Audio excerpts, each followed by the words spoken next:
Hello दोस्तों, कैसे हो आप लोग। आज इस वीडियो में हम स्टार्ट करने जा रहे हैं operational research TY BMS SAM6 का क्वेश्चन पेपर का सोल्यूशन। ठीक है, और ये जो क्वेश्चन पेपर है ये अप्रैल 2023 का है, राइट। जैसे आपने इसका थंबनेल देख लिया हुआ है।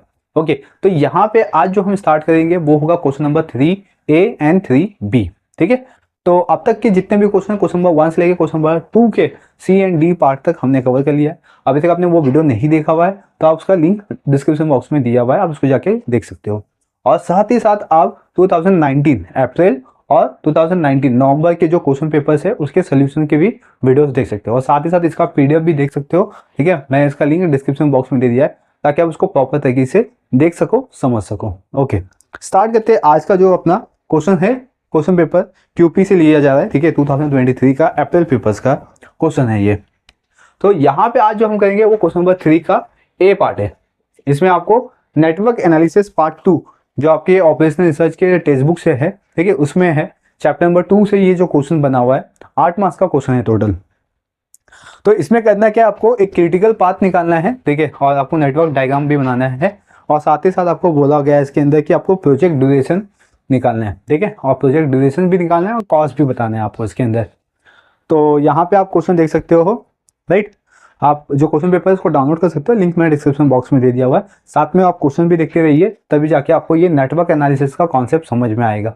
नेटवर्क एनालिसिस बहुत ही इजी सा कॉन्सेप्ट है, इससे भी ये थोड़ा सा लेंदी है, अदरवाइज आप इस पर फोकस करोगे तो अच्छा खासा मार्क्स यहाँ से कवर कर सकते हो। ठीक है, तो यहाँ पे आप देख सकते हो एक्टिविटीज गिवन है 1 से लेके 2, ठीक है, 1 से 3, फिर 2 से 4, 2 से 5 एंड 3 से 4 एंड 4 से 5, इस तरीके से आपको गिवन है। तो हमें जो एक्टिविटीज गिवन है इस एक्टिविटी से हमें नेटवर्क बना लेना पहला। ठीक है, नेटवर्क डायग्राम। तो जो फर्स्ट क्वेश्चन है अपने पास नेटवर्क डायग्राम बनाना है, जो कि 2 मार्क्स के लिए पूछा गया है। ये नेटवर्क डायग्राम ये 2 मार्क्स के लिए दिया गया है।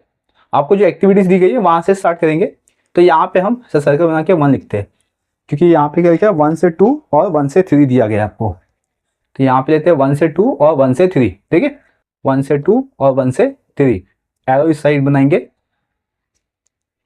ओके, देन इसमें आपको फिर गिवन है 2 to 4 गिवन है एक, और फिर 2 to 4 के बाद इसमें 2 to 5 भी गिवन है। इसमें 2 चीज गिवन है, 2 to 4 और 2 to 5, और बाद में देखा जाएगा लास्ट में देख सकते हो आप 4 to 5 भी गिवन है। ऐसा 2 पार्ट गिवन है। हाँ, तो अभी देखो 2 to 4 आपको किस तरीके से बनाना है, ऐसा लेके जाना है 2 to 4। ठीक है, क्यों? क्योंकि इसमें आपको 2 to 4 भी गिवन है और 3 to 4 भी गिवन है, राइट ना। तो आपको कंफ्यूज नहीं होना है, पहले देख लेना है कि 4 कहाँ पे इंटरसेक्ट होगा। तो 2 to 4 और 3 to 4 भी ऐसा गिवन है, 2 to 4 3 to 4 भी गिवन है, और उसके बाद 4 to 5 भी गिवन है आपको, और उसके बाद लास्ट में आपको क्या गिवन है यहाँ पे 2 to 5। ठीक है, इस तरीके से आपका डायग्राम बनेगा। क्लियर?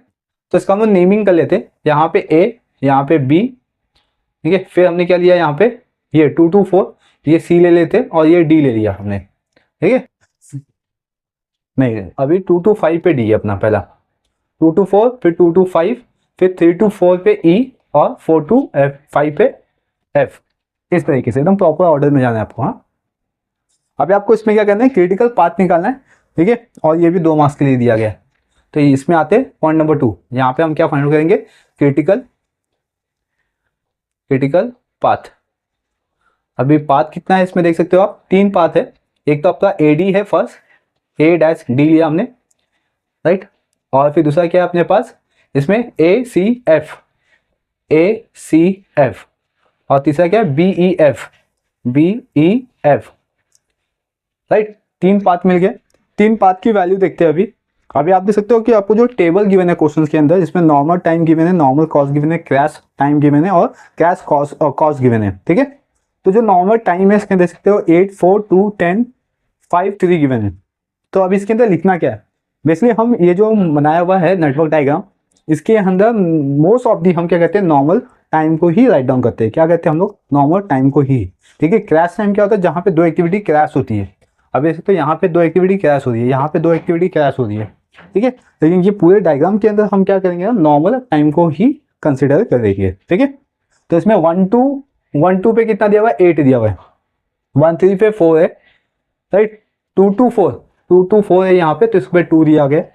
फिर 2 to 5 पे 10 है, एंड देन 3 to 5 पे 5 है, 3 to 4 पे 5 है, ठीक है, और 4 to 5 पे 3 दिया गया है, ये आपको टाइम दे दिया गया।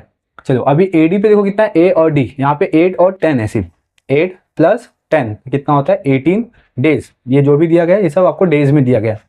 फिर A कितना है 8, फिर C पे कितना है 2, फिर इधर पे F पे 3, इसको ऐड करेंगे तो 13 डेज हो गए यहाँ पे। फिर BEF ऐसा 4 5 3, तो 4 + 5 + 3 तो कितना होगा ये 12 डेज, ठीक है। तो इसमें जो सबसे हाईएस्ट होता है ना उसको हम क्या बोलते हैं, क्रिटिकल पाथ बोलते हैं। तो मतलब अपना AD क्या है, अपना क्रिटिकल पाथ है, समझो यहाँ पे। चलो तो यहाँ पे मैं थोड़ा सा उसको हाईलाइट कर देता हूँ, ऐसा आप लोग पेंसिल से कर सकते हैं उसको, राइट। ये क्रिटिकल पाथ हो गया मेरा। तो AD सिर्फ क्रिटिकल पाथ है, तो यहाँ पे लिख देता हूँ therefore critical path is AD, ठीक है। और फिर इसका दैट इज मीन्स इसमें क्या आएगा 1 2, देख सकते हो यहाँ पे 1 2 5 1 2 5 ऐसा 1 2 5 दैट इज मीन्स। और इसमें आपको नॉर्मल प्रोजेक्शन कंप्लीशन टाइम कितना लगेगा, नॉर्मल प्रोजेक्ट कंप्लीशन टाइम ये भी बताना है आपको, ठीक है। तो यहाँ पे हम अभी लिखते हैं normal project completion time, normal project completion time equal to कितना लगा हमें 18 डेज लगा, ठीक है। ये हो गया यहाँ पे। चलो अब क्या करेंगे, इस क्वेश्चन के अंदर आपको कॉस्ट भी बताना है और ड्यूरेशन भी बताना है साथ में, क्योंकि इस क्वेश्चन के अंदर आपको इनडायरेक्ट कॉस्ट गिवन है ₹70 पर डे, एक दिन का कितना लगता है 70 रुपया लगता है, ठीक है 70 रुपीज़। तो टोटल एवरी अपने पास कितना है 18 डेज हो गया। तो इनडायरेक्ट कॉस्ट को यहाँ पे इंडिकेट कर रहा है कितना 18 डेज। तो अपने पास फिर ये तो इनडायरेक्ट कॉस्ट हो गया, डायरेक्ट कॉस्ट कितना होगा फिर, राइट। क्योंकि अपने पास दो फैक्टर्स होते हैं, एक तो होता है डायरेक्ट कॉस्ट और दूसरा होता है इनडायरेक्ट कॉस्ट। जब भी आप प्रोजेक्ट करते हो कोई भी तो आपके पास दो कॉस्ट निकल के आते हैं, एक डायरेक्ट कॉस्ट होता है दूसरा इनडायरेक्ट कॉस्ट होता है, राइट। तो पहले हम क्या करेंगे डायरेक्ट कॉस्ट निकालते हैं इसमें। तो यहाँ पे लिखते हैं डायरेक्ट कॉस्ट इक्वल टू, अभी ये जो डायरेक्ट कॉस्ट है वो कहाँ से आता है, जो आपको नॉर्मल कॉस्ट दिया गया ना उसको हम क्या बोलते हैं, यहाँ पे मैं बता देता हूँ, यहाँ पे मैं लिख देता हूँ, ठीक है। नॉर्मल कॉस्ट को हम क्या बोलते हैं, डायरेक्ट कॉस्ट बोलते हैं। अभी नॉर्मल कॉस्ट आपको गिवन है, इसमें 100 गिवन है, प्लस 150 गिवन है, प्लस 50 है, प्लस 100 है, प्लस 100 एंड देन 80, ये सबको हम ऐड कर देंगे तो ₹580 आ जाएगा अपने पास। डायरेक्ट कॉस्ट कितना आ गया 580, समझ गया कहाँ से लिया मैंने, नॉर्मल कॉस्ट से ही मैंने डायरेक्ट कॉस्ट ले लिया। अब मैं सेकेंड पार्ट आऊँगा यहाँ पे इनडायरेक्ट कॉस्ट। इनडायरेक्ट कॉस्ट कैसे निकालूंगा मैं, क्योंकि यहाँ पे मुझे गिवन है 70 रुपीज़ गिवन है पर डे का गिवन है, ठीक है, ₹70 पर डे। तो इसका इंटू करूंगा मैं 18 डे से, ठीक है। तो आ जाएगा मेरा रुपीज़ कितना 70 × 80 करूंगा तो इसमें आएगा 1260, ठीक है 1260 में आ गया इनडायरेक्ट कॉस्ट। अब मैं इसके बेस पे निकालूंगा direct cost, sorry total cost. तो यहाँ पे लिखता हूँ टोटल, नीचे लिख देता हूँ यहाँ पे, तो therefore total cost equal to direct cost plus indirect cost, ठीक है। तो डायरेक्ट कॉस्ट कितना है 580 प्लस 1260, इसको ऐड कर लेते हैं हम लोग यहाँ पे, तो आंसर आ जाएगा 1840। तो टोटल कॉस्ट कितना आ गया मेरे पास 1840 रुपीज़। हालांकि जो इतना पार्ट था इतना सबको समझ में आ गया कि किस तरीके से सॉल्व करना है। फर्स्ट मैंने क्या किया, नेटवर्क एनालिसिस बना लिया, उसको देख के डायग्राम बना लिया, ठीक है। डायग्राम में मैंने क्रिटिकल पाथ निकाल लिया, जो सबसे हाईएस्ट होता है वो आपका क्रिटिकल पाथ होता है, राइट। क्रिटिकल पाथ हो गया, तो इस पर मैंने इंडिकेट कर दिया कि क्रिटिकल पाथ क्या है और नॉर्मल, ठीक है। नॉर्मल यहाँ पे क्योंकि नॉर्मल टाइम लिया हमने, नॉर्मल कॉस्ट लिया, इसलिए नॉर्मल प्रोजेक्ट कंप्लीशन टाइम बता दिया 18 डेज लगेगा। और जो नॉर्मल कॉस्ट गिवन है उसके बेसिस पे मैंने डायरेक्ट कॉस्ट बता दिया। इनडायरेक्ट कॉस्ट आपको 70 रुपीज़ पर डे गिवन है, उससे मैंने 18 से मल्टीप्लाई कर दिया क्योंकि 18 डेज लगेगा मुझे प्रोजेक्ट को कंप्लीट करने में, नॉर्मल, हाँ नॉर्मल यहाँ पे। तो इनडायरेक्ट कॉस्ट कितना हो जाएगा मेरा 1260 रुपीज़ हो जाएगा। 1260 को 580 से ऐड किया तो मेरा टोटल कॉस्ट कितना लगेगा, तो 1840 मेरा टोटल कॉस्ट यहाँ पे इंकर्ड हो जाएगा उस प्रोजेक्ट को 18 डेज में कंप्लीट करने के लिए। ठीक है, तो चलिए यहाँ तक तो हो गया अपना पार्ट। अब आते हैं हम लोग नॉर्मल ड्यूरेशन भी बताना है आपको कितना लगेगा, क्योंकि यहाँ पे आपको क्वेश्चन में पूछा है कि सिस्टमैटिकली आपको बताना है कि प्रोजेक्ट कंप्लीशन कितना लगेगा। ठीक है, प्रोजेक्ट कंप्लीशन ड्यूरेशन जो है आपके पास वो कितना लगेगा। सिंपल से अगर बोला जाए तो आपके पास जितने भी पाथ है उसके बेसिस पे अगर किया जाए, ठीक है, अगर हम प्रोजेक्ट को घुमाते हैं तो मेरे पास 3 पाथ है यहाँ पे, AD है, ठीक है, ACF है और BEF है, ये 3 तरीके हैं। ठीक है, ये तीनों तरीके से अगर मैं करता हूँ तो मुझे एग्जैक्ट ड्यूरेशन कितना लगेगा। ठीक है, तो ये मुझे बताना है यहाँ पे। तो अभी हम क्या करेंगे, पहले इसका रैंक निकालते हैं। क्या करेंगे, रैंक निकालेंगे। तो रैंक का फॉर्मूला लगाएंगे, लेकिन रैंक के फॉर्मूला से पहले अपने पास क्या है, कॉस्ट स्लोप है। क्या है, कॉस्ट स्लोप। कॉस्ट स्लोप का फॉर्मूला होता है, देखिए यहाँ पे ट्रायंगल बनाया है, ट्रायंगल को हम क्या बोलते हैं, डेल्टा बोलते हैं, डेल्टा। ठीक है, इसमें आएगा सी, ठीक है, delta C upon delta T. इसका मतलब क्या होता है, डिफरेंस। ठीक है, difference between the normal cost and crash cost, ठीक है, divide by normal difference between the normal time and crash time. ठीक है, तो यहाँ पे अभी आपको एक्टिविटीज देखना है आपको 1, 2 में। देखिए ए एक्टिविटीज में देखना है कि कितना आपका डिफरेंसेस हो रहा है। तो ये आपको टेबल से देखना पड़ेगा, जो आपके पास टेबल है यहाँ पे देख सकते हो। ऐसा आपको सबका निकालना है, ठीक है, सिर्फ 1, 2 का नहीं निकालना है, आपको ऐसा सबका निकालना है, क्योंकि हमें एक्टिविटीज गिवन है। राइट, पहले मैं वो एक्टिविटीज लिख देता हूँ, यहाँ पे टेबल बनाना पड़ेगा। एक्टिविटीज, यहाँ पे एक्टिविटीज ए का गिवन है 1, 2, ठीक है, बी का देखो यहाँ पे क्या गिवन है 1, 3, फिर सी का क्या गिवन है यहाँ पे, सी यहाँ पे 2, 4, फिर डी का आपको गिवन है 2, 5, फिर ई का गिवन है आपका 3, 4, फिर ई एफ पे आपको क्या गिवन है 4, 5। ठीक है, तो मैंने यहाँ पे क्या किया, पूरा एक्टिविटीज लिख लिया। अब कितना टाइम लगेगा, डिफरेंसेस कितना होगा वो देखते हैं। तो यहाँ पे लिखते हैं मैक्सिमम, ठीक है, क्रैशेबल, मैक्सिमम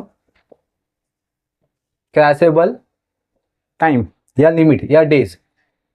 ठीक है, तो कितना क्रैश होगा, तो नॉर्मल में और क्रैशेबल में कितना क्रैश होगा वो देखना है आपको एक्टिविटीज में। तो ये जो टेबल दिया गया ना उसमें देखना है आपको, जिसमें आपको नॉर्मल टाइम माइनस, ठीक है, normal time minus crash time करना है। तो 8 - 6 कितना आएगा यहाँ पे 2, फिर सेम उसी तरीके से 4 - 2 2, फिर 2 - 1 1, फिर 2 - 5 सॉरी 10 - 5 5, फिर 5 - 1 4, फिर 3 - 1 2। ठीक है, ये आपको टेबल से देखना है, जिसमें आपका normal time minus crash time ये हो गया। अब इसमें कॉस्ट लेते हैं हम लोग, cost slope, cost slope per day. देखिए कॉस्ट स्लोप रुपीज क्या आएगा आपका, पर डे पे आएगा। तो वही है, आपको डिफरेंसेस निकालना है इसके अंदर भी, लेकिन इसमें कैसे निकालेंगे हम डिफरेंसेस, ये वाला फॉर्मूला से। ये कॉस्ट स्लोप निकालते हैं ना, तो मैं एक का बताता हूँ सिर्फ, बाकी से हम भी उसी तरीके से कर लेंगे। अभी देखो एक्टिविटीज 1, 2 के अंदर आपका जो क्रैश कॉस्ट दिया गया और टोटल कॉस्ट दिया गया, क्रैश कॉस्ट कितना है यहाँ पे 200 है, और माइनस किया हमने 100, ठीक है, अपॉन में 2 ले लिया। क्वेश्चन देखते रहिए, क्वेश्चन इंपॉर्टेंट है, अगर क्वेश्चन आप देख रहे हो तो आपको ये समझ में आ जाएगा। तो इसको ऐड करके डिवाइड बाय 2 करते हैं, तो 100 डिवाइड बाय 2 कितना आएगा 50। तो यहाँ पे कितना आ जाएगा 50, फर्स्ट का कितना आ गया 50। ठीक है, सेकंड का भी वैसे ही करेंगे, 150 और 350 दिया गया, 350 में से 150 माइनस किया तो कितना आएगा 100, 100 को 2 से डिवाइड कर देंगे, सॉरी 200 आया ना, हाँ 200 को 2 से डिवाइड करेंगे तो 100 हो गया। फिर इसके बाद 90 - 50 करेंगे, ठीक है, 90 - 50 40, 40 को डिवाइड बाई 1 करें तो 40 आएगा। फिर 400 - 100 कर देंगे, तो 300 को 5 से डिवाइड करेंगे तो 60 आ गया। फिर 200 100 माइनस करेंगे तो 100 होता है, 100 को 4 से डिवाइड कर दो 25 हो गया। देखिए क्वेश्चन देखते रहिए। हाँ, अभी हम एक्टिविटीज 4,5 पे जा रहे हैं, ठीक है। इसमें क्या दिया हुआ है, क्रैश कॉस्ट जो है वो 100 है और जो नॉर्मल कॉस्ट है वो 80 है, अगर माइनस करेंगे तो 20 आएगा इसका आंसर। तो 20 को हम डिवाइड करेंगे 2 से तो आंसर आएगा 10। ठीक है, इस तरीके से आपको मिल जाएगा सब। अब हम इसको रैंक करेंगे क्लास, क्या करेंगे रैंक, यहाँ पे लिखते हैं रैंक। अभी रैंक किसको करना है, जो सबसे स्मॉलेस्ट है उसको। तो यहाँ पे कॉस्ट में से करना है, ये 1 यहाँ पे थोड़ा सा नीचे हो गया, यहाँ पे 25, ठीक है। तो इसको आ जाएगा रैंक 1, फिर 10 के बाद क्या है 25, तो ये हो गया 2, 25 के बाद क्या आएगा 40, तो 40 पे 3 देते, 40 के बाद 50, इधर पे 4 हो गया, 50 के बाद 60, 4 के बाद 5 और ये 100 का 6। ठीक है, क्या रैंकिंग कर दिया हमने। ठीक है, अभी अपने पास रैंक आ गया। रैंक आपका जो 1 है वो क्या इंडिकेट कर रहा है यहाँ पे कि मिनिमम जो कॉस्ट होगा वो 10 रुपीज़ पर डे होगा। ठीक है, रैंक 1 यहाँ पे क्या इंडिकेट कर रहा है आपका minimum cost slope.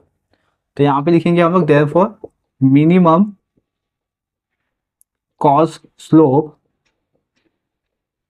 Is ₹10 per day. ठीक है, समझे यहाँ पे, तो मिनिमम कॉस्ट स्लोप कितना आएगा आपका 10 रुपीज़ पर डे। तो ये अपने को कैसे पता चला, रैंक 1 से पता चल गया। क्लियर यहाँ पे, तो ये अपना हो गया एक कॉलम जहाँ से हम कॉस्ट एंड स्लोप निकालते हैं। चलिए, तो यहाँ पे आपको ऐसा टेबल बना लेना है। ये हो गया कॉस्ट स्लोप का टेबल। अब हम आएंगे यहाँ पे, आपको प्रोजेक्ट ड्यूरेशंस निकालना है, तो हम प्रोजेक्ट ड्यूरेशंस का कॉलम बनाएंगे। ठीक है, दैट इज मीन क्रेसिंग। यहाँ पे लिखते, अभी ये जो था ये थर्ड पार्ट था। ठीक है, अभी यहाँ पे फोर्थ पार्ट, तो यहाँ पे मैं लिखता हूँ क्रैशिंग। ठीक है, अभी इस क्रैशिंग के अंदर देखते टेबल बनाते। फर्स्ट जो है वो एक्टिविटीज आएगा यहाँ पे। ठीक है, क्रैशिंग एक्टिविटीज जो होता है वो आएगा यहाँ पे। फिर इसके बाद पाथ आएगा इसमें क्रैशिंग, फिर पाथ। ठीक है, फिर A-D, फिर ACF और BEF। ठीक है, ऐसा आएगा। तो इसमें जो ये कहाँ से लिया हमने, ये अपना जो क्रिटिकल एक्टिविटीज था ना, यहाँ पे देख सकते हो AD, ACF और BEF, यहाँ से लिया हमने। राइट, अभी यहाँ पे देखते, यहाँ पे आपका आएगा कॉस्ट आएगा। ठीक है, कॉस्ट इन रुपीज, जिसमें आपका डायरेक्ट कॉस्ट आएगा और इनडायरेक्ट कॉस्ट आएगा और टोटल कॉस्ट आएगा यहाँ पे। ठीक है,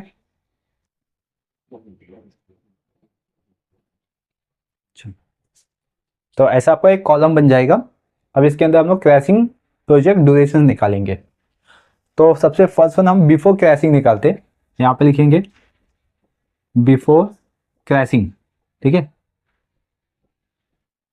ये मैं लाइन रफ कर देता हूँ, मैं इसको पूरा स्पेस लूंगा यहाँ पे, तो आपको कॉलम में लिखना प्रॉपर। ठीक है, बिफोर क्रैशिंग, बिफोर क्रैशिंग कितना था अपने पास 18 था। ठीक है, अपने पास बिफोर क्रैशिंग यहाँ से आएगा 18, 13, 12, 18, 13, 12, और जिसका डायरेक्ट कॉस्ट कितना था यहाँ पे देख सकते हो, डायरेक्ट कॉस्ट कितना है 580 और इनडायरेक्ट कॉस्ट कितना है 1260। 580 1260 इसको ऐड करेंगे तो 1, ठीक है 840, ये टोटल आया था अपने पास। ये बिफोर क्रैशिंग है, अभी क्रैशिंग नहीं हुआ है, अभी क्रैशिंग करेंगे हम लोग। ठीक है, अभी एडी में देखो, एडी में कितना क्रैश हो रहा है यहाँ पे देख सकते हो, क्रैशेबल डेज कितना दिया गया है, ये यहाँ से कॉलम से निकालेंगे हम लोग। ए डी देखना चाहिए आपको, ए डी, तो ए इधर है और डी इधर पे। ठीक है, इसका कॉस्ट सॉरी क्रैश कितना हुआ है 2 डेज हुआ है, इधर पे क्रैश कितना हुआ है 5 डेज हुआ है। समझ रहे यहाँ पे ए में कितना क्रैश हुआ है, यहाँ पे सिर्फ ए और डी देख रहे हैं हम लोग। ए में कितना क्रैश हुआ है 2 डेज और उसमें 5 डेज टोटल क्रैश हुआ है। तो मतलब अपने को 7 टाइम सॉल्व करना पड़ेगा, 5 + 2 7 टाइम आपको सॉल्व करना होगा। और इसका कॉस्ट कितना है यहाँ पे 50 है, इसका कॉस्ट कितना है 60 है। फिर यहाँ पे कैसे करना है वो देखते हैं। अभी सबसे फर्स्ट लिखेंगे फर्स्ट क्रैशिंग बाय, यहाँ पे लिखता हूँ मैं फर्स्ट क्रैशिंग। ठीक है, फर्स्ट क्रैशिंग कर रहे हैं अभी, तो ए के थ्रू कर रहे हैं, ए बाय, देखिए ए बाय 1 डे, 1 डे। ओके, अभी 1 डे यहाँ पे क्रैश करेंगे, एक ही करके दिन करते हैं, एक साथ नहीं करते हम लोग, तो एक एक दिन माइनस करेंगे, तो 18 से 1 माइनस करेंगे तो 17 होगा यहाँ पे। ठीक है, अभी ए इसमें भी है, देखो ए किसमें किसमें, ए इसमें भी है, तो ये 13 है, 13 में से भी माइनस होगा तो 12 हो जाएगा। ये इसमें ए है क्या, नहीं है, तो इसको सेम कॉपी करो। समझ रहे हो यहाँ पे, इसको कॉपी कर लिया। अभी कॉस्ट में भी क्या होगा ना, यहाँ पे माइनस हो जाएगा, इसका कॉस्ट कितना है 50 ऐड हो जाएगा, सॉरी 50 क्या होगा ऐड हो जाएगा, क्योंकि हम अपने डेज को कम करें तो कॉस्ट इंक्रीज हो जाएगा, मतलब ज़्यादा काम करना पड़ रहा है इसके लिए, तो इसके लिए अपने को ज़्यादा कॉस्ट पे करना पड़ेगा। तो इसमें 580 प्लस, ठीक है, 50 इंटू 1 करेंगे। अभी ये 1 यहाँ पे देख सकते हो, यहाँ पे मैं 1 लिख रहा हूँ। ये जो 1 है, 1 कहाँ से है, ये 1 डे से क्रैश हुआ है और 50 रुपीज़ इसका पर डे का कॉस्ट है यहाँ पे, ठीक है। तो टोटल कितना आएगा, 580 प्लस 50 तो 630, टोटल कितना आ गया 630। और इनडायरेक्ट कॉस्ट कितना है अपना, इनडायरेक्ट कॉस्ट में भी इम्पैक्ट गिरेगा, राइट ना, क्योंकि इनडायरेक्ट कॉस्ट में भी आपका चेंजेस आ रहा है। 70 रुपीज़ आपको पर डे दिया गया है, कितना 70 रुपीज़, 70 रुपीज़ पर डे दिया गया क्वेश्चन के अंदर। और अभी कितना हो गया, क्रिटिकल पार्ट अपना 17 हो गया, तो इंटू 17 कर देंगे यहाँ पे, राइट। तो इसका आंसर कितना आएगा, आप कैसे कर सकते हो, 1190। अब दोनों को ऐड कर देंगे हम लोग, तो कितना होगा यहाँ पे 1820। देखो जब तक क्रैशिंग नहीं था तो 1840 हो गया, जब क्रैश हो गया तो 20 रुपीज़ का चेंजेस दिखाई दिया। अब सेम इसी तरीके से यहाँ पे भी हम लिखते हैं, मैं यहाँ पे ऐसा लाइन ड्रॉ कर देता हूँ।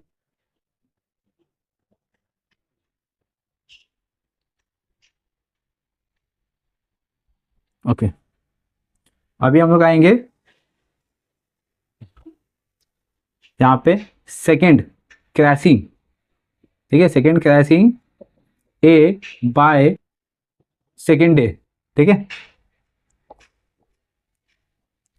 बट यहाँ से एक ही दिन माइनस करना है, क्योंकि एक दिन हमने पहले से माइनस कर दिया, अब दूसरे दिन माइनस करेंगे तो 18 से, सॉरी 18 से, अभी 17 से करते हैं, 70 से 1 माइनस करेंगे तो 16। तो ए इसमें भी है ना अपने पास, ए इसमें भी है तो ये 11 हो जाएगा, इसमें ए नहीं है तो ये सेम रहेगा 12। ओके, अभी यहाँ पे सेम, तो अभी अपने पास क्या है 580 प्लस, इसमें भी सेम आएगा 50 इंटू 1, फिर से हम एक दिन से और क्रैश कर रहे हैं ना, और अपना 50 रुपीज़ क्या होगा, इंक्रीज हो जाएगा डायरेक्ट कॉस्ट में, इसमें मल्टीप्लाई करेंगे, ठीक है। तो 51 से 50 और 580 में 50 ऐड कर देते तो 630, सो यहाँ पे भी 630 आना चाहिए था, यहाँ पे 630 आएगा, 630 आएगा, ये 630 फिर इसमें ऐड करेंगे तो 680 हो जाएगा, ठीक है, 680 हो गया यहाँ पे। अब नेक्स्ट यहाँ पे भी क्या हो रहा है कि डेज कम हो रहा है, तो अभी यहाँ पे 16 हो गया, तो अभी इसका कॉस्ट कितना आएगा वो देखते हैं। तो 16 7 सा 112 और इधर पे एक 0। ओके, अब हम इसको ऐड करेंगे तो आएगा इसमें 1800, टोटल कॉस्ट अपना हो गया 1800, क्लियर। ये हो गया सेकंड क्रैशिंग बाय ए डेज, ठीक है। तो इसमें दो बार ही क्रैशिंग करना था, अब किस में जाएंगे हम लोग, डी में जाएंगे। तो यहाँ पे लिखते हैं फर्स्ट क्रैशिंग, ठीक है, डी बाय 1 डे। ओके, अभी डी का करेंगे तो इसमें डी है ना, तो 16 से 1 माइनस करते हैं, ऐसा अभी 5 डेज तक आपको माइनस करना है, 5 डेज तक। तो इसमें आएगा 15, इसमें डी है क्या, नहीं, तो इसको कैरी करेंगे, इसमें डी है क्या, नहीं, तो इसको भी 12 लिखेंगे हम लोग, ठीक है। ओके, अब इसमें सेम, अभी 680 इधर लिखेंगे, प्लस किया हमने, फिर इसका कितना है, डी का देखो, डी में कितना है 60 रुपीज़ है, तो 60 इंटू 1 करते, तो 680 प्लस 60 तो आएगा 740, ठीक है, 740 हो गया यहाँ पे। तो 70 इंटू यहाँ पे अभी 15 आ जाएगा, क्लियर। तो अब इसको माइनस करते हैं तो इसमें आएगा 1050। अब इसको ऐड कर देते हैं हम लोग, तो इसमें आएगा आंसर 1790, क्लियर। यहाँ तक समझा कैसे किया मैंने, कोई डाउट है इसमें तो आप मुझे बता देना, कमेंट कर देना, ताकि मैं आपको रिप्लाई देकर आपका डाउट क्लियर कर सकूं, ठीक है। इसका पूरा सोल्यूशन मैंने अपलोड कर दिया है, लिंक मैंने डिस्क्रिप्शन बॉक्स में दे दिया हुआ है, लेकिन आप ये लेक्चर देखोगे तो आपको ज़्यादा समझ में आएगा सोल्यूशन से।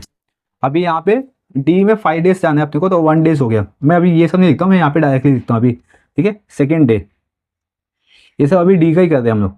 तो 15 से 1 माइनस करेंगे तो 14, 11 सेम होगा, 12 सेम होगा यहाँ पे, ठीक है। यहाँ पे 740 लिखा, प्लस अब कितना 60 इंटू 1, यहाँ पे बस इतने करने हैं, 60 इंटू 1 ही करते रहना है। अभी इतना भी नहीं करोगे तो भी चलेगा, आप डायरेक्टली प्लस 60 करोगे तो भी चल जाएगा।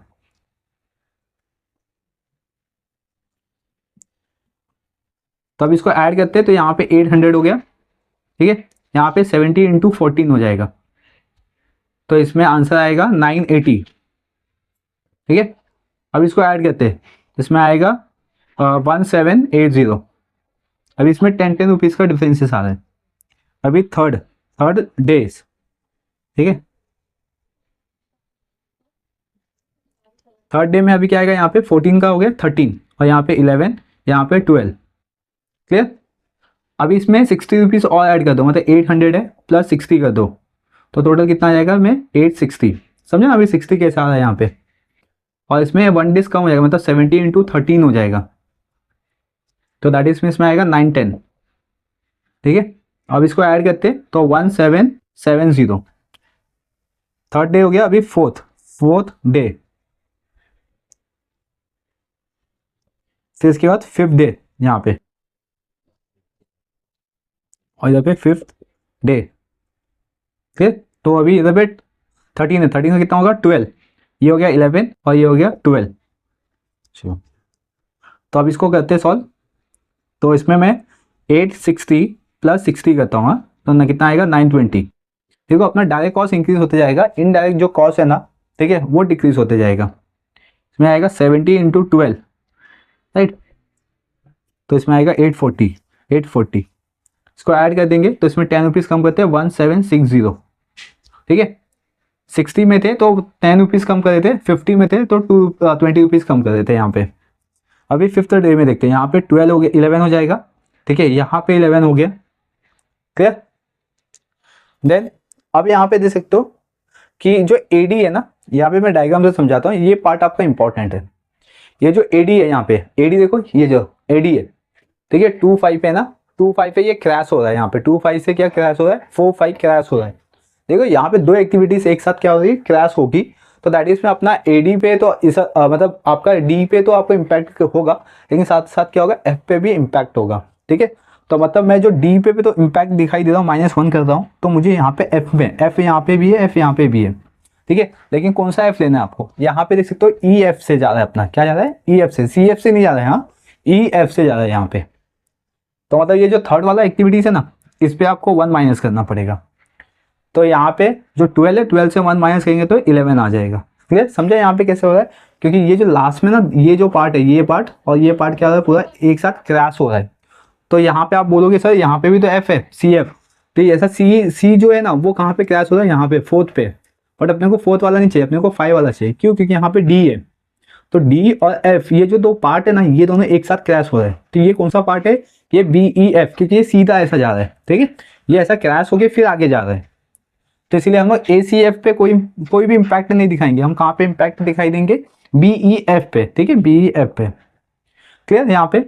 तो अब इसमें 920 में प्लस 60 करते हैं, हाँ, तो 980 आ जाएगा, और इसमें 70 × 11 करते हैं, तो दैट इसमें 770 हो जाएगा, और इसमें 10 रुपीज़ कम करते हैं, नहीं इसमें 10 रुपीज़ कम नहीं करते, अब इसको ऐड करके देखते हैं, क्योंकि अमाउंट चेंज हो रहा है, नहीं ना, 1750 ही हो रहा है। ठीक है,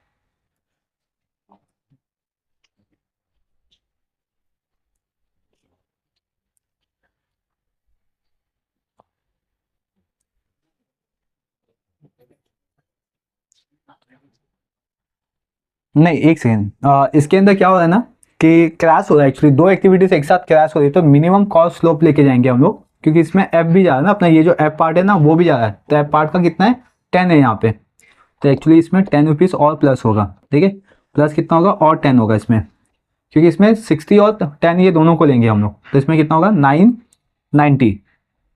ठीक है, तो 990 आया इधर, 990 में ये प्लस करेंगे तो यहाँ पे आएगा 6 आ जाएगा।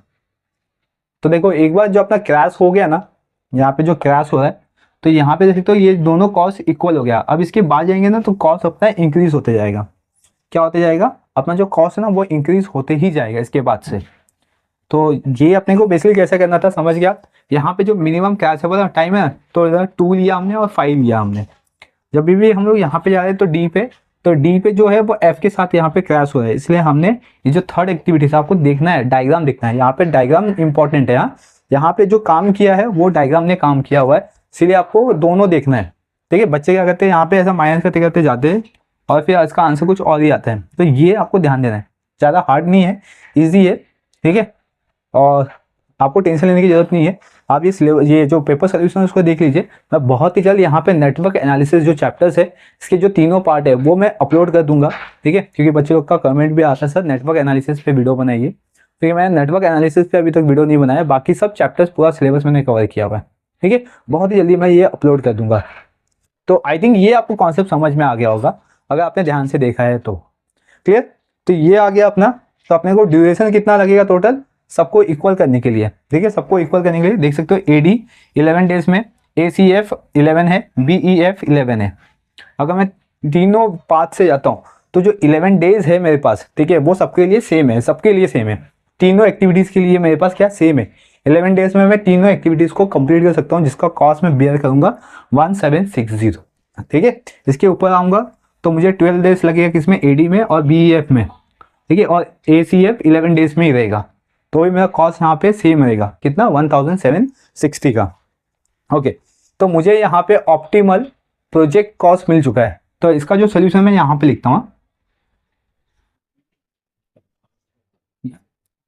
ऑप्टिमल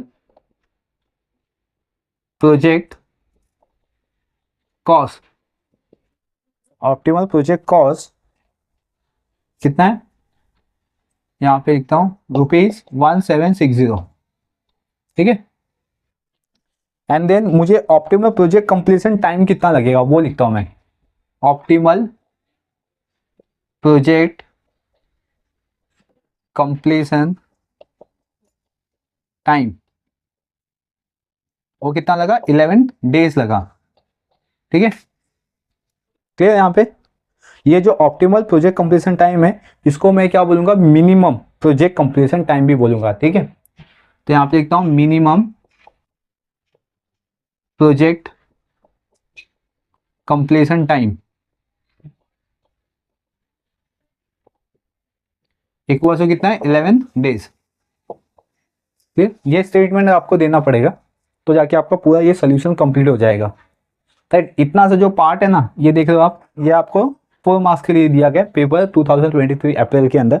और जो बस इतना सा जो पार्ट दिया गया ना ये आपको 4 मार्क्स के लिए दिया गया है। ये 2 मार्क्स का है सिर्फ और नीचे का 2 मार्क्स का है, क्योंकि बच्चे क्या कहते हैं कि अगर अपना डायग्राम रॉन्ग हो गया ना तो अपना सब रॉन्ग हो जाएगा। अपना इंपॉर्टेंट क्या है इसके अंदर, डायग्राम इंपॉर्टेंट है। ठीक है, तो आइए अब कि ये जो पूरा कॉन्सेप्ट था क्वेश्चन नंबर 3 A का नेटवर्क एनालिसिस का, ये आपको समझ में आ गया होगा। चलिए अब हम मूव ऑन करेंगे क्वेश्चन नंबर 3 के B पार्ट पे। ठीक है, अभी हम स्टार्ट करते हैं क्वेश्चन नंबर 3 का B पार्ट।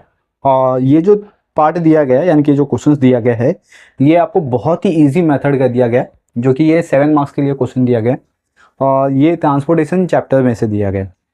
और इसके अंदर जो कॉन्सेप्ट है ना वो आपको वैम जो मेथड होता है अपना, मतलब कि जो ट्रांसपोर्टेशन अपना चैप्टर है जिसके अंदर आपका NWCR होता है, नॉर्थ वेस्ट कॉर्नर रूल होता है, दूसरा होता है अपना LCM होता है और तीसरा होता है वैम और चौथा होता है अपना मोदी मेथड। क्लियर? इस तरीके से ये जो पूरा कॉन्सेप्ट है ना हर एक पे ईच एंड एवरी टॉपिक पे NWCR क्या होता है, LCM क्या होता है, ठीक है, वैम क्या होता है, मोदी मेथड क्या होता है, इसको किस तरीके से सॉल्व करते हैं, ईच एंड एवरी पार्ट को मैंने एक सेपरेट वीडियो से सॉल्व किया हुआ है ताकि मैं बता सकूं आप लोग को कि ये जो कॉन्सेप्ट है बहुत ईजी है, बच्चों को कभी कभी बहुत ज़्यादा डिफिकल्ट हो जाता है। राइट, अब वो वीडियो देखिए। क्यों वो वीडियो देखिए? क्योंकि आपका जो कॉन्सेप्ट है ना वो क्लियर हो जाएगा, अदरवाइज कुछ नहीं है। ठीक है, उसका लिंक मैंने डिस्क्रिप्शन बॉक्स में दे दिया हुआ है। आप NWCR की भी मेथड देख के जाइए, LCM की मेथड देख के जाइए, वैम देख के जाइए, मोदी मेथड सीखिए किस तरीके से इसको सॉल्व करते हैं। ठीक है, इसके अंदर और 5th पार्ट आता है जिसका नाम है इलिप्स। ठीक है, इलिप्स भी ऐड करते हैं हम उसमें, एप्सिलॉन ऐड करते हैं उसके अंदर। ठीक है, तो ये जो पूरा कॉन्सेप्ट है ना ये पूरा आपका ट्रांसपोर्टेशन चैप्टर को कवर कर देगा इजी तरीके से। राइट, लिंक मैंने डिस्क्रिप्शन बॉक्स में दे दिया हुआ है, आप उसको देखिए, अच्छे से देखिए। चलिए अब जो क्वेश्चन दिया गया आपका क्वेश्चन नंबर 3B में, उसमें लिखा हुआ you are given a solutions for transportation cost problem. ठीक है, figure in each cells represent per unit transportation cost. Figure in a circle within each cells represent the number of the unit allocated for the transportation. P1, P2 and P3 are the 3 plant and W1, W2 and W3 are the 3 warehouse. You are required to check the above solution for the optimal. ठीक है, if it is not optimal, use Modi method to obtain the optimal solutions and find the optimal transportation cost.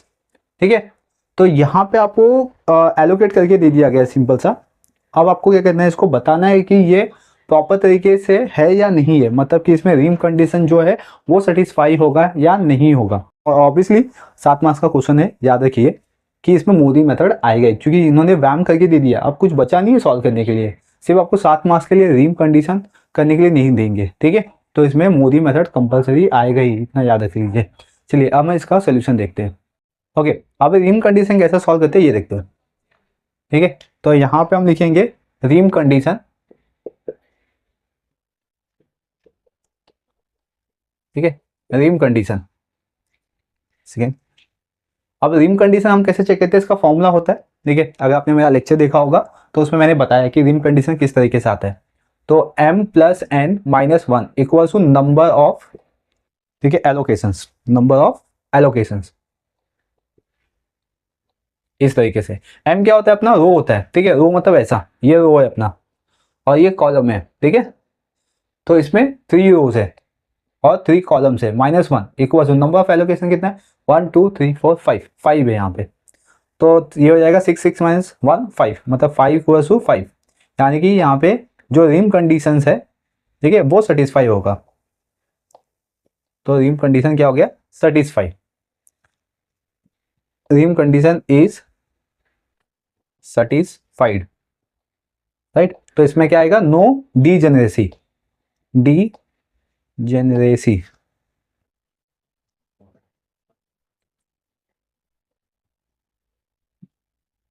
ठीक है, no degeneracy आ गया। अभी no degeneracy आ गया, इसका मतलब आपको मोदी मेथड यहाँ पे यूज करना पड़ेगा, ठीक है। तो चलिए इसके आप मोदी मेथड के लिए हमें क्या करना होगा, सेम कॉलम यहाँ पे रिपीट करना होगा। इसको मैं बना लेता हूँ यहाँ पे,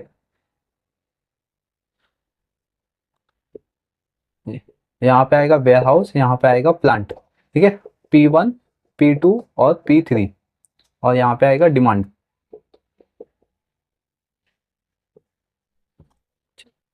और यहाँ पे देखते वेयर हाउस 1, वेयर हाउस 2 और वेयर हाउस 3, और इधर आएगा सप्लाई, क्लियर। ओके, तो यहाँ पे 18, फिर 26, फिर 6, 500,000, और यहाँ पे बेसिकली करके आए हम लोग मोदी मेथड, ठीक है, मोदी मेथड। और यहाँ पे कुछ नहीं है, यहाँ पे 2 लिख के 2000, 2000, फिर 1000, यहाँ पे 22 लिखा हमने, यहाँ पे 20। बस इसमें कैसा रिपीट करना होता है, 16, 30 एंड फिर 0, और यहाँ पे 2000, 2000 और 2000, टोटल हो गया 6000। ओके, तो यहाँ पे अभी सिर्फ मैंने क्या किया, टेबल रिपीट किया हुआ है, ठीक है। अभी हम यहाँ पे मोदी मेथड चाहिए ना, मोदी मेथड में क्या होता है, यूवी मेथड आता है, क्या आता है, यूवी। तो यहाँ पे अभी हम लोग यूवी लेते हैं, ठीक है। तो यहाँ पे लिखेंगे हम लोग यू आई, और यहाँ पे लिखेंगे वी जे, राइट। और हमेशा यू आई कहाँ से स्टार्ट होता है, 0 से, कहाँ से स्टार्ट होता है, 0 से, ठीक है। देन क्लास अब आपको क्या करना है, एक सेकेंड, यहाँ पे डिमांड बच गया, मैं यहाँ पे डिमांड लिख लेता हूँ। डिमांड है अपने पास 1500, 3000 और 1500, ठीक है। यहाँ पे अभी आपके पास 2 चीज़ें, एक तो आपके पास एलोकेशन सेल्स है, दूसरा नॉन एलोकेशन सेल्स है। एलोकेशन सेल्स मतलब जहाँ पे एलोकेट किया गया, तो यहाँ पे मैं फॉर्मूला बता रहा हूँ आपको एलोकेशन सेल्स के लिए। और एलोकेशन सेल्स मैंने यहाँ पे आपको लेक्चर्स में, जब आपने मेरा लेक्चर देखा होगा तो मैंने आपको एक लॉजिक बताया कि इसको सॉल्व कैसे करते हैं एलोकेशन सेल्स को, ठीक है। इसका फॉर्मूला होता है cost equal to U I plus VJ. क्या होता है, यू आई प्लस वीजे। अभी आपको यू आई तो हमेशा 0 कंसिडर करना है, ठीक है। अभी हम किसके लिए देख रहे हैं, ये फर्स्ट वन देखते हैं, यहाँ पे जहाँ पे एलोकेट है 18, यहाँ पे W1 P1, यहाँ पे देखते हैं, यहाँ पे क्या आएगा, अभी देखो यू आई कितना 0, और वीजे, वीजे यहाँ पे नहीं दिया हुआ है तो वीजे सेम आएगा, वीजे दिया क्या नहीं दिया हुआ है, वीजे फाइंड आउट करना है। कॉस्ट कितना है यहाँ पे 18 है, यहाँ पे कॉस्ट कितना है 18 है, ठीक है। तो 18 इक्वल्स टू क्या हो जाएगा, वीजे, तो वीजे में कितना आ गया 18, समझ लो। तो वीजे आ गया मेरा 18। सेम इसी तरीके से करना है, अभी 0 के साथ करते हैं, 16 है यहाँ पे एलोकेट है ना, 16 है, 0 प्लस 16 कितना होगा 16, ठीक है। इस तरीके से हम लोग निकालते हैं। अभी देखो यहाँ पे बीजे कितना 18 है, यहाँ पे एलोकेट कितना है 26 है, ये कॉस्ट है। हाँ 26 यूआई नहीं है अभी, तो क्या कर सकते हैं हम लोग यहाँ पे 26 से इसको माइनस कर देंगे, ठीक है 26 माइनस 18, ठीक है, क्योंकि कॉस्ट कितना अपने पास 26 है, देख सकते हो कॉस्ट 26 है, यूआई नहीं है अपने पास, प्लस बीजे है, तो ये प्लस 18 है, इस साइड आके माइनस हो जाएगा, तो 26 माइनस 18 कितना आएगा 8 आएगा इसमें, ठीक है। इसी ऐसा जाना है, ऐसा इस रो में। और कहाँ पे एलोकेट है देखिए, यहाँ पे 8 है, यहाँ पे 22 है, ठीक है 22 से 8 माइनस कर दो, 22 माइनस 8 कितना होगा, यहाँ पे आएगा 14, ठीक है।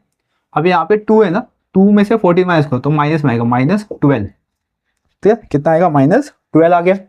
ये हो गया आपका एलोकेट सेल्स हो गया। अभी नॉन एलोकेशन सेल्स के लिए, तो यहाँ पे लिखता हूँ मैं, नीचे लिखता हूँ नॉन एलोकेशन सेल्स,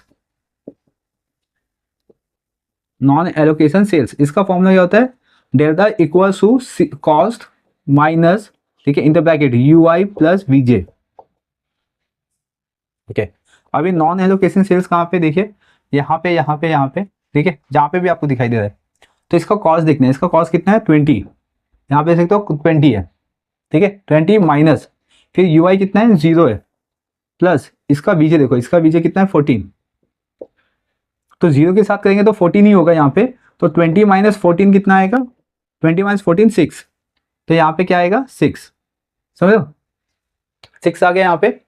सेम इसी तरीके से अब ये जो नॉन एलोकेशन सेल्स है ना, इसमें नेगेटिव नहीं आना चाहिए, क्या नहीं आना चाहिए, नेगेटिव। अगर नेगेटिव आ गया तो आपको फिर से सॉल्व करना पड़ेगा, और नेगेटिव नहीं आया दैट इज मीन सम अपना सॉल्व हो चुका है, ओके। अभी यहाँ पे नॉन एलोकेशन सेल्स है, यहाँ पे देख सकते हो नॉन एलोकेशन सेल्स है, यहाँ पे भी, राइट। अभी अपना सिर्फ 3 प्लेस बचा है, देखते हैं क्या होता है। अभी मैं यहाँ पे सॉल्व नहीं करता हूँ, यहाँ पे देखो क्या करना है, 30 है ना, ठीक है 30 से अभी क्या करना है, इसको ऐड कर लो 16 और 8 को ऐड कर लो, 16 प्लस 8 कितना होता है 24, ठीक है। तो 30 में से 24 माइनस को तो आंसर कितना आएगा 6, यहाँ पे भी 6 आ गया, ओके। अभी यहाँ पे देखो ये वाला, हाँ यहाँ पे 18 और यहाँ पे -12 है, 18 माइनस 12 कितना होगा 6, ठीक है 6 में से 6 गया तो यहाँ पे आएगा 0, 6 में से 6 गया तो आंसर आ गया 0। नेक्स्ट थिंग आपको सेम इसी मेथड से सॉल्व करना है, अगर ये नहीं समझ में आया तो ये फॉर्मूला यूज करो। देखो यहाँ पे अभी क्या है 16 माइनस 12 करो तो कितना आएगा 4, ठीक है 4 आएगा, तो 0 माइनस 4 करोगे तो यहाँ पे क्या आएगा -4, वो नो। अब यहाँ पे -4 आ गया, नेगेटिव आ गया नॉन एलोकेशन सेल्स में, तो दैट इज में हमें इसको फिर से सॉल्व करना पड़ेगा। तो अब इसको सॉल्व कैसे करेंगे, यहाँ पे लूप बना के सॉल्व करते हैं, क्या कहते हैं हम लोग लूप, ठीक है लूप बनाते हैं हम लोग। और ये लूप कैसा होता है आपका, स्क्वायर फॉर्मेट में भी हो सकता है या सू शेप में भी हो सकता है, ठीक है, या तो रेक्टेंगल फॉर्मेट में भी हो सकता है, समझ लो कैसे भी हो सकता है इसका। तो ये लूप होता है। तो ये लूप स्टार्ट कहाँ से करते हैं हम लोग, जहाँ पे नेगेटिव आता है, यहाँ पे नेगेटिव आया तो यहाँ से स्टार्ट करेंगे। और याद देखिए देखिए यहाँ पे है ना, अगर मैंने यहाँ से स्टार्ट किया है तो जहाँ पे मैं टर्न लूंगा ना वहाँ पे एलोकेशंस होने ही चाहिए, जहाँ पे मैं टर्न लूंगा वहाँ पे क्या होना चाहिए एलोकेशंस, ALL लिखा है मतलब ऑल नहीं है, उसका मतलब है एलोकेशंस, वहाँ पे एलोकेशंस होने ही चाहिए, ठीक है। तो यहाँ पे क्या होगा, यहाँ मैं स्टार्ट करूंगा प्लस से, क्या करूंगा प्लस, और इधर पे माइनस, फिर प्लस फिर माइनस, ऐसा ऐसा घूम के आएगा सब। तो अभी देखते हैं मुझे एलोकेशन सेल्स कहाँ कहाँ पे, अगर मैं ऊपर जाता हूँ तो यहाँ पे देखो एलोकेशन है, ठीक है ऐसा, फिर यहाँ पे एलोकेट है, देखो यहाँ पे एलोकेशन है, यहाँ पे एलोकेशन है ऐसा, फिर इसके बाद यहाँ पे एलोकेशन है, इसके जस्ट नीचे एलोकेशन है, और यहाँ पे भी एलोकेशन है, ठीक है। मतलब यहाँ पे मुझे ये जो पांचों एलोकेशन है इसको पूरा यूज करना पड़ रहा है। तो देख सकते हो यहाँ पे पूरा सू शेप बनेगा, एक्चुअली जब आप बनाओगे ना तो आपको एक प्रॉपर दिखेगा। यहाँ पे मैं थोड़ा सा हाईलाइट कर देता हूँ ताकि आपको समझ में आए, ठीक है दिखाई दे रहा है आपको, ये पूरा यहाँ पे सू शेप पे बन गया है। तो जहां से मैं स्टार्ट कर रहा हूँ यहाँ पे प्लस होगा, ठीक है यहाँ पे प्लस, फिर यहाँ पे माइनस, ठीक है यहाँ पे फिर प्लस, फिर यहाँ पे माइनस, फिर प्लस, फिर माइनस, फिर प्लस, ऐसा घूम फिर के इधर ही आ जाएगा, ठीक है। तो यहाँ पे ऐसा हो गया। अभी इसका मतलब क्या है कि जहाँ पे आपका ना सबसे स्मॉलेस्ट जो वैल्यूज आएगी एलोकेशंस की उसको लेना है। कैसे वो समझाता हूँ मैं, इसको मैं फिर से यहाँ पे ड्रॉ कर लेता हूँ। इसमें बस यही है, थोड़ा सा आपको टेबल बार बार रिपीट करना पड़ेगा। आई होप कि ये लास्ट टेबल हो। यहाँ पे P, यहाँ PL लिखता हूँ, यहाँ पे WH लिखता हूँ, ठीक है, ये P1 P2 और यहाँ पे P3 और यहाँ पे डिमांड, ठीक है। यहाँ पे W1, W2 और यहाँ पे W3, यहाँ पे सप्लाई। हो गया, ये टोटल हो जाएगा 1500, फिर 3000, फिर 1500, फिर 6000, 2000, 2000, 2000। ठीक है, यहाँ पे कितना है 18, 26, यहाँ पे 6, यहाँ पे है आपका 16, 30 और 0। यहाँ पे आएगा सॉरी, यहाँ पे 20 था, 20, यहाँ पे 16 है, 22 और उसके बाद 2, 0, यहाँ पे 30। ओके, अभी यहाँ पे आपको देखना है कि सबसे स्मॉलेस्ट वैल्यू कहाँ पे है। ठीक है, सबसे स्मॉलेस्ट वैल्यू कहाँ पे देखते हैं हम, जहाँ पे नेगेटिव है। ठीक है, नेगेटिव देख सकते हो, यहाँ पे एक नेगेटिव है मेरे पास, फिर यहाँ पे एक नेगेटिव है। ठीक है, और यहाँ पे एक नेगेटिव है। तो इस नेगेटिव पे 1500 का अमाउंट है। इसमें एलोकेशन, हाँ एलोकेशन देख रहे हैं, 1500 का एलोकेशन है, इसमें 1000 का एलोकेशन है और इधर पे 2000 का एलोकेशन है। तो ये तीनों एलोकेशन के अंदर 1000 सबसे स्मॉलेस्ट नंबर है।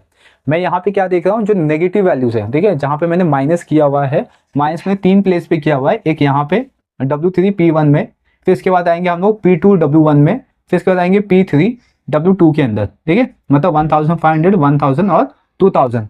तो इसके अंदर सबसे स्मॉलेस्ट नंबर क्या है, 1000 स्मॉलेस्ट है। तो अब मैं यहाँ पे, जहाँ पे मैं नेगेटिव आया था, नेगेटिव -4, वहाँ पे मैं क्या लिखूंगा 1000। यहाँ पे मैं 1000 का एलोकेशन दूंगा, यहाँ पे मैंने 1000 का एलोकेशन देना है जीरो पे। ठीक है, ये जीरो था, यहाँ पे माइनस करूंगा। ठीक है, इधर है ना, जब मैं माइनस करूंगा 1000 तो 500 आएगा। किससे माइनस किया, 1500 से 1000 माइनस कर दिया तो 500 आ गया। जहाँ पे प्लस है वहाँ पे प्लस कर देना है। हाँ, यहाँ पे प्लस है 18 के, तो इसको मैंने प्लस कर दिया तो 1500 हो गया। फिर 1000 से माइनस करूंगा तो इधर जीरो हो जाएगा, नहीं लिखूंगा। इस पे देखो, ये 1000 में प्लस हो जाएगा तो 2000 हो गया, इधर पे 2000 हो जाएगा। और उसके नीचे आऊंगा, यहाँ पे 2000 से 1000 माइनस करूंगा तो 1000 हो गया। ठीक है, देख रहे हो, यहाँ पे पूरा एलोकेशन चेंज हो गया है, इसका जो प्लेसिंग है वो पूरा चेंज हो गया और एलोकेशन भी साथ साथ में चेंज हो गया है। अब करना क्या है, इसमें सेम मोदी मेथड फिर से आपको अप्लाइड करना है। तो आपको अभी इसमें क्या चाहिए, बीजे चाहिए। ठीक है, और इसमें यूआई चाहिए। यहाँ पे लिखेंगे यूआई और इधर पे लिखेंगे बीजे। तो यूआई कहाँ से स्टार्ट होता है, जीरो से। करना क्या, समझ गया, यहाँ पे पूरा ये 18 आएगा, 18 + 0 18, 16 + 0 16। ठीक है, और कहाँ पे दिखाई दे रहा है आपको एलोकेशन, यहाँ पे देखो, तो 0 + 16। ठीक है, इसको ऐड कर देंगे, 0 + 16 कितना होगा यहाँ पे, सॉरी यहाँ पे माइनस होगा। ठीक है, तो -16 हो गया। क्लियर, यहाँ पे देख सकते हो, यहाँ पे कॉस दिया है। ठीक है, तो 2 + 16 तो यहाँ पे 18 हो जाएगा। क्लियर, एक्चुअली इसमें फंडा क्या आता है ना, कि माइनस प्लस क्या होता है, प्लस होता है। ठीक है, ये अलग है ना, माइनस प्लस क्या होता है, प्लस होता है, और प्लस प्लस क्या होता है, माइनस होता है। ये फंडा है किसमें, एलोकेशन सेल्स के अंदर, ये लॉजिक है एग्जैक्ट। ठीक है, ये मैथ से थोड़ा सा अपोजिट है, क्योंकि मैथ्स में क्या होता है, प्लस माइनस माइनस होता है, प्लस प्लस प्लस होता है। लेकिन इसमें कैसा अपोजिट है। ठीक है, माइनस प्लस प्लस होगा, प्लस प्लस माइनस होगा। तो इसलिए देखो, यहाँ पे 2 प्लस है, ये माइनस में, तो इसको मैंने प्लस कर दिया तो 18 हो गया। क्लियर, समझ, ओके। तो देखो 18 और यहाँ पे ये देखो 22 प्लस में, 18 भी प्लस में, तो प्लस प्लस क्या होगा, माइनस। तो 22 से 18 माइनस करो तो आंसर कितना आएगा, 4। ये आ गया मेरे पास। तो यूआई और वीजे आ गया। अब मेरे पास क्या है, नॉन एलोकेशन सेल्स। अब मुझे फिर से चेक करना पड़ेगा नॉन एलोकेशन सेल्स में कि कहीं पे नेगेटिव तो नहीं आ रहा है, तो मुझे फिर से इसको सॉल्व करना पड़ेगा। क्या फॉर्मूला, यही delta equal to cost minus UI plus VJ. ठीक है, तो देखो कॉस कितना है, 20 है मेरे पास। ठीक है, 20 और ये इसमें 18, 18 + 0 का प्लेस। ठीक है, पहले क्या करने का, यूआई और वीजे को ऐड कर लेने का। तो 18 + 0 18, तो 20 से 18 माइनस कर दो तो कितना आएगा, 2। समझा यहाँ पे, ओके। सेम इसी तरीके से देखो, 18 + 4 किया तो कितना होगा, 22, 22 से 26 माइनस करेंगे। ठीक है, तो कितना आएगा, 4। समझ, अभी ये वाला लेके, हाँ, तो इसमें कितना आएगा, 18 में से 16 माइनस कर दो 2 आएगा, 18 में से 16 माइनस किया तो 2, तो 6 में से 2 माइनस कर दो 4 हो गया। क्लियर, अभी सिर्फ एक जगह बचा यहाँ पे, तो 16 + 4 20 होता है ना, 16 + 4 20, 20 से 30 माइनस करो तो 10 आएगा।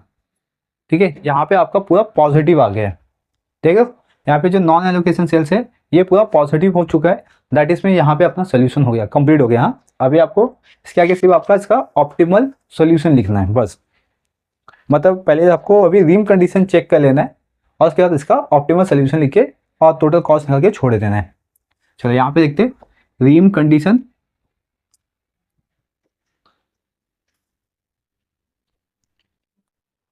इसका रीम कंडीशन आएगा same formula m plus n minus one equal to number of allocations.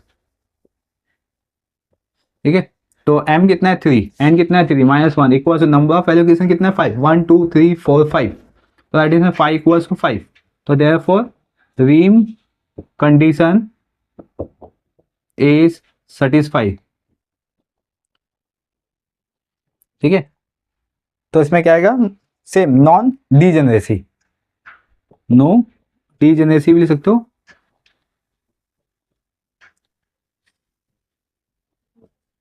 Non degeneracy हो गया। ठीक है, अब हम इसका टोटल कॉस्ट निकाल सकते हैं।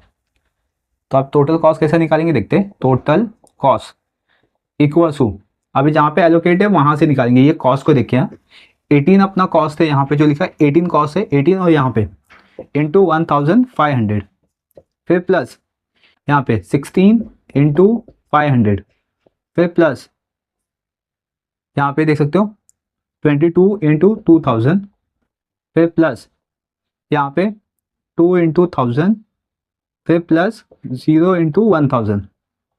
ठीक है, ये लास्ट वाला कॉलम। अब हम इसका मल्टीप्लाई करते हैं क्लास। हाँ, कितना आएगा आंसर देखते हैं।